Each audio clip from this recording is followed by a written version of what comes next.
kailangan po natin. So yan na lang muna.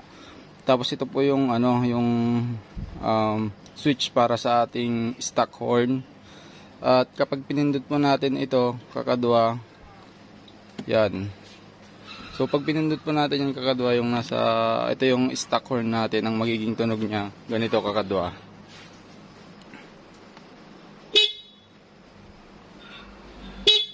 So ganun po kakadwa yung ating stock horn, at hindi rin sumasabay yung yung ilaw dito sa atin. So pansinin niyo, busina ko po, hindi yan sasabay.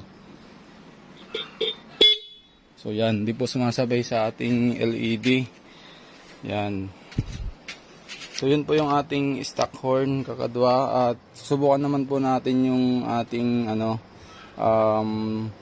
loud horn na nakasabay sa auxiliary light natin. So kapag ito yung